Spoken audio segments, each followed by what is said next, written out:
Hello, this is wmpyr. Before I get into a tutorial video, martial arts tutorial video for the week, first I wanted to talk about this right here. Okay, yeah, why do I carry this kind of thing? And the reason for this is because this is for self-defense. But primarily speaking, a self-defense situation doesn't arise very often. So most of the time it's for utility purposes because that's what happens more often.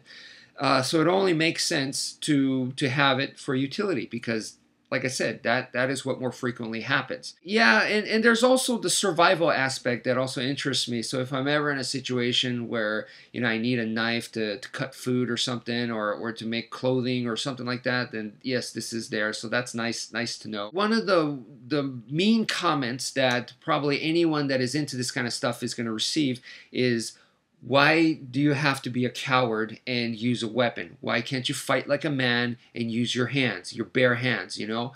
And I think people like that are completely misunderstanding the situation here. What they're talking about, to me, is a challenge match type situation where you go, yes, all right, fine, let's settle this like men. All right, let's go, you know? That's a challenge match. You know, they're issuing a challenge for whatever reason, and you accept. There's a little bit of honor involved compared to just a pure street where it's undefined. You don't know if they're going to jump you 4 or 5 guys. There's going to be weapons involved. You have no idea. They're going to come back the next day, come after your family. Who knows? You know what I mean? They're going to destroy your car. You know, something like that. So in a challenge match situation, it's actually more ideal. So in any street fight, if you could change it, manipulate it verbally, whatever, to where the other person agrees and you make it into a challenge match, that's what we want. That's ideal. So it's not that I'm a coward or something, but I'm preparing for a worse type situation, you know, like an active shooter. I actually have to go to the university campus quite a bit because of my work. And on the university campus right there, a few years back, there wasn't an active shooter, but there was an active knifer, for a lack of a better word. This dude took out a knife and he was just cutting and stabbing anyone that he ran into. You know, so this kind of thing can happen. That was actually the campus that I go to. So, you know, that's what this is for that kind of extreme type situation. This is not a choice where you go, yes, I'll duke it out with you. This is a forced situation. Your life is on the line, or life of other people is on the line. So that's when this comes out. The other thing that probably most frequently that I do get is, you know, why not just shoot the guy, you know? And people who say that, I would just shoot the guy, you know, they're completely misunderstanding the situation as well. Then the basic idea there is the other person wants to fight me, right?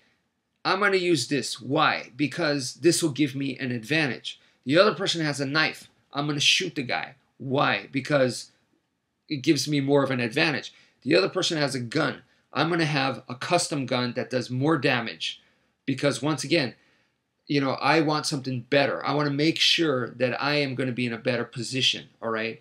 That's an arms race, and that's not the reason why I carry this. I'm not doing an arms race, all right? So then what am I doing here?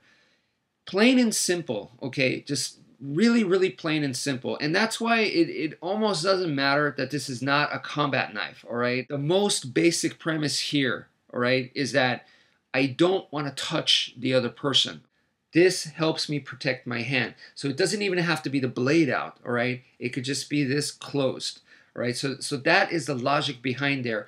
Not just for attacking, to fight them off, but also for defense, okay? And that's one of the reasons why in stick fighting, the stick side is to the front right here instead of the back. Whereas to some people, I have received comments where like, dude, you need to keep the weapon in the back right here because they're going to take it away.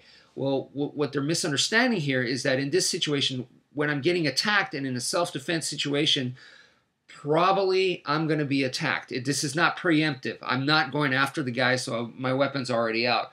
This is defensive. So in that case, I'm the one being attacked, and I'd rather defend with this, even with the blade out. I'd rather defend with this than using my actual hand. Once again, preserving the hand. That's the main idea here. So anyway, that's it for now. Thank you for watching, and take care, folks.